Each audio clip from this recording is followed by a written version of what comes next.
Well, I think people should be very concerned about reform because they're not just a threat to individual parties, but I actually think they're a threat to democracy because they are offering easy answers.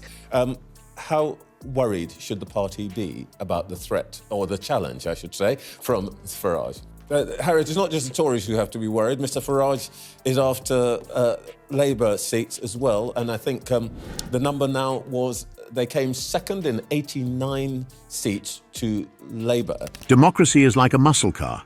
It looks great, it sounds powerful, but if you don't maintain it, it breaks down. Right now, Labour's treating our democracy like a clunker they can just park in the garage and forget about. Before we move on, I'd like to ask you a small favour. If you appreciate this content, please take a second to like this video and subscribe to the channel. Over 98% of you watch the videos without subscribing. It costs you nothing, but it makes a huge difference to us. So, did you click the subscribe button? Great, thank you so much. Now, back to the video. But here's the thing. The British people aren't ready to be taken for a ride. To real problems, which are not a solution and will just increase people's distrust and disillusionment. But I think the Shadow Minister who you had on was really in denial about the situation, is that they show a real fall in Labour's support. If you look at the percentage change, it's not just about who's won, it's who's voting and what the percentage change is. In this video, we're going to pop the hood on Labour's devolution strategy and show you why their engine of excuses is running on empty. Labour's local government minister Jim McMahon dropped a political bombshell recently. He casually mentioned that some local elections next year might not happen. Why? Because of potential closures or mergers of local authorities. It's a statement that's left many scratching their heads and others raising alarm bells about the state of our democracy.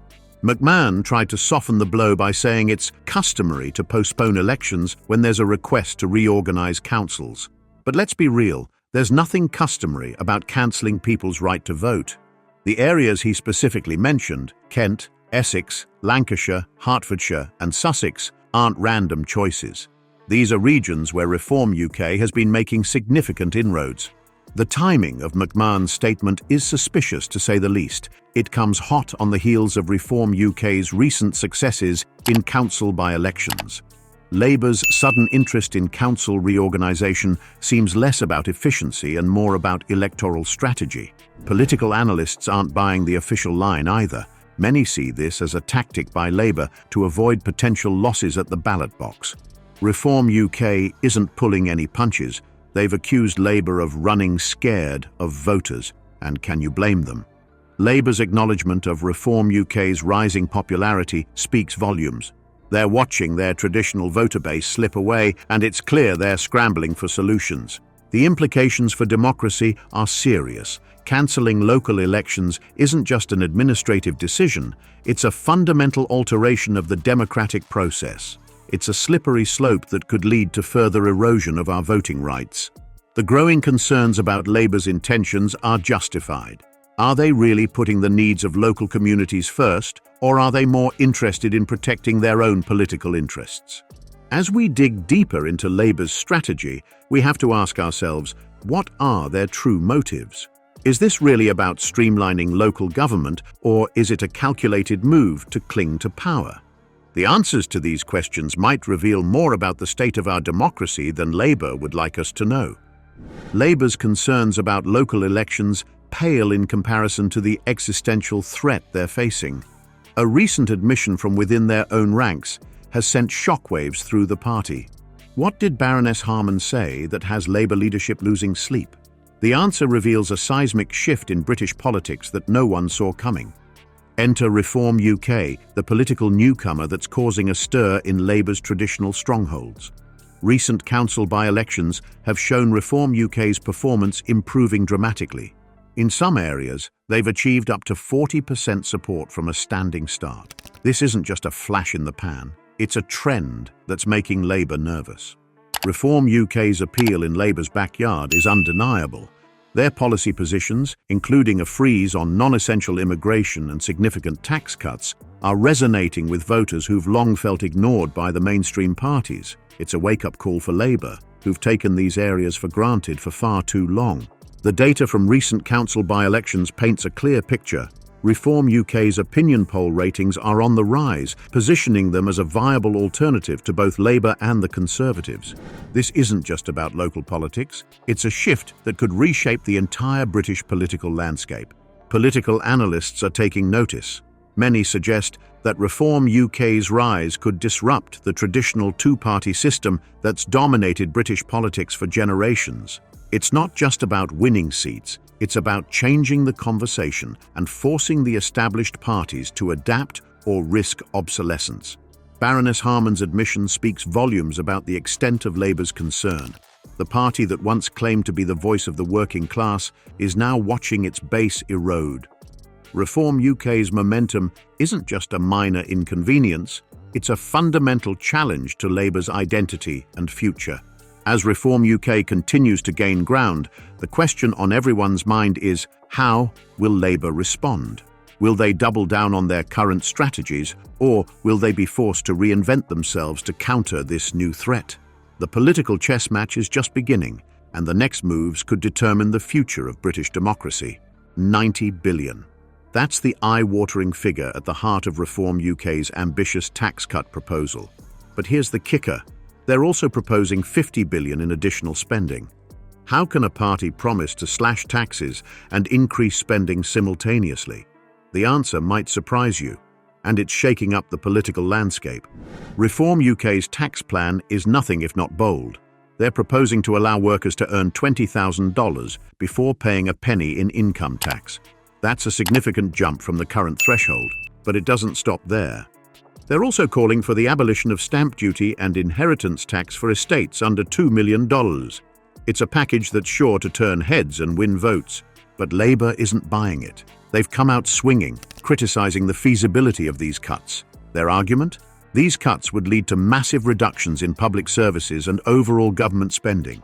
It's a classic political battle. The promise of more money in people's pockets versus the threat of underfunded essential services. The potential economic impact of such significant tax cuts can't be overstated. We're talking about a fundamental shift in the size of the state. The Institute for Fiscal Studies, IFS, has weighed in, and their verdict isn't exactly glowing. Carl Emerson, deputy director of the IFS, didn't mince words when he called the overall package problematic. According to the IFS, these tax cuts would cost more than Reform UK claims, while the proposed spending reductions would save less than stated. We're not talking about small discrepancies here. The IFS suggests the difference could be in the tens of billions of pounds per year. That's a gap that could swallow whole government departments. This bold economic strategy is reshaping political discourse in the UK. It's forcing other parties to respond, to justify their own economic plans in the face of Reform UK's populist appeal. The promise of lower taxes is always alluring, but the spectre of underfunded public services looms large. As this tax plan continues to dominate headlines, one question remains. How will Labour counter Reform UK's economic appeal? Will they double down on their criticism, or will they be forced to propose their own radical economic reforms? The political chessboard is set, and the next move could determine the future of British public services. As the political chessboard shifts, Labour's considering a move that makes tax cuts look tame by comparison. Cancelling local elections in key regions isn't just shrewd politics, it's potentially dismantling democratic norms in the UK.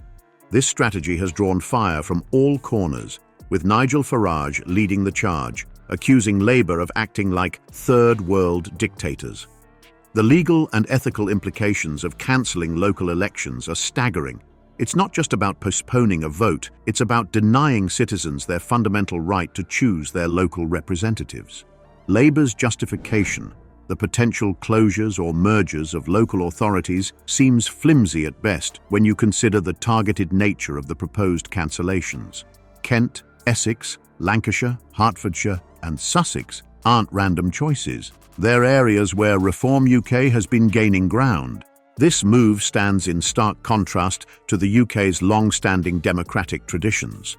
We pride ourselves on fair and regular elections, not on manipulating the system to maintain power. Constitutional experts are sounding the alarm, warning that the legal framework for cancelling elections is complex and requires significant justification. It's not something to be done on a whim or for political convenience. The long-term consequences for British democracy could be severe. If Labour gets away with this, what's to stop future governments from cancelling elections whenever they face a tough challenge? It sets a dangerous precedent that could erode public trust in our entire democratic system. Civil rights groups are already mobilizing, arguing that this move could lead to a significant drop in public engagement with local governance. We've seen this playbook before in other countries, and it rarely ends well. When established democracies start tinkering with electoral processes for political gain, it often leads to a rapid decline in democratic norms.